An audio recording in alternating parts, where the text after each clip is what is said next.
Was Jesus as God, omnipresent on earth, though in his physical body, his human nature, that physical body was limited to time and space? Yes. While Jesus was on earth, as God, he was overseeing creation and aware of all things. But as a man in a physical body, that body could only be at one place at one time. Let me prove it. Mark 7:24-30. Okay.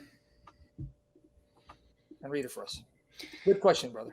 He says, and from there he arose and went away to the region of Tyre and Sidon.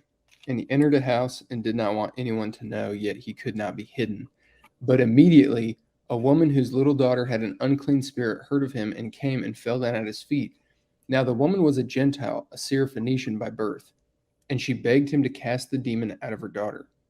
And he said to her, let the children be fed first, for it is not right to take the children's bread and throw it to the dogs. But she answered him, yes, Lord, yet even the dogs under the table eat the children's crumbs.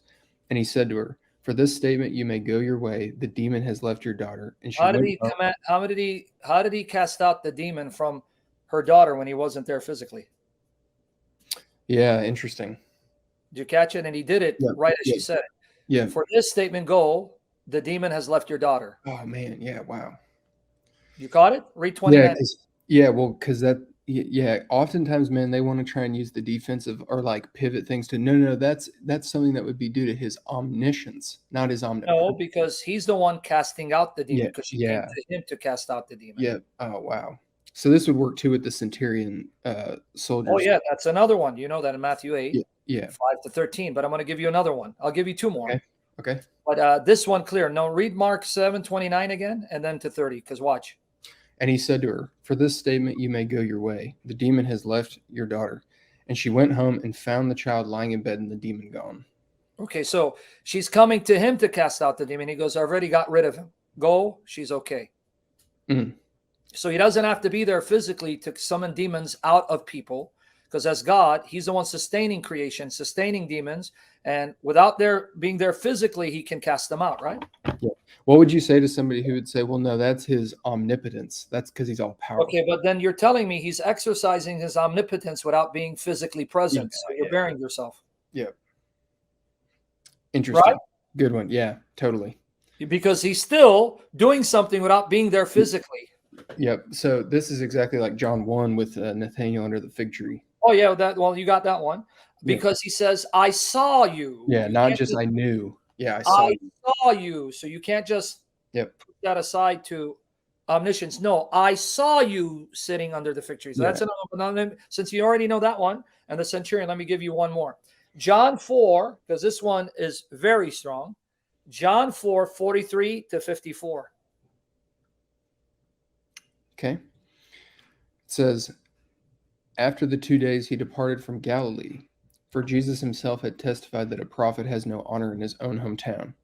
So when he came to Galilee, the Galileans welcomed him, having seen all that he had done in Jerusalem at the feast, for they too had gone to the feast. So he came again to Cana in Galilee, where he had made the water wine, and at Capernaum there was an official whose son was ill.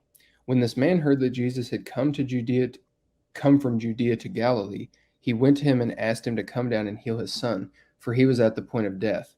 So Jesus said to him, unless you see signs and wonders, you will not believe. The official said to him, Sir, come down before my child dies.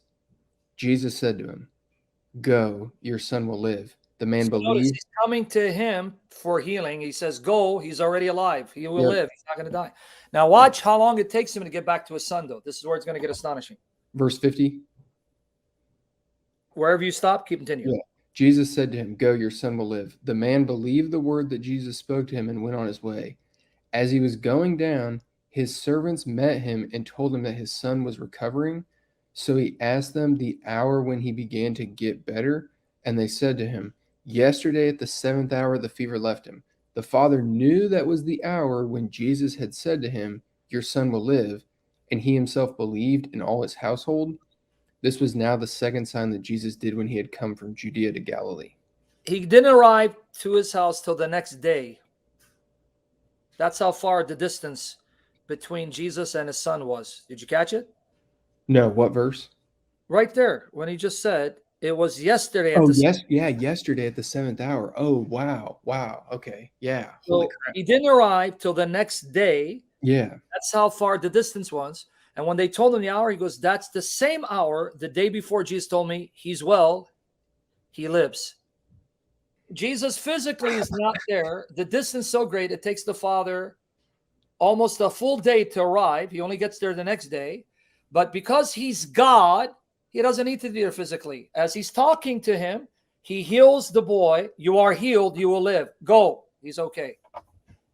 Yeah. And he has to be present for that to be possible. Yeah, because he's doing the healing. So don't have Yeah. to play with Yeah. this. Yeah. Yeah. Yeah. Because, like, And it's not Adventists an would, isolated.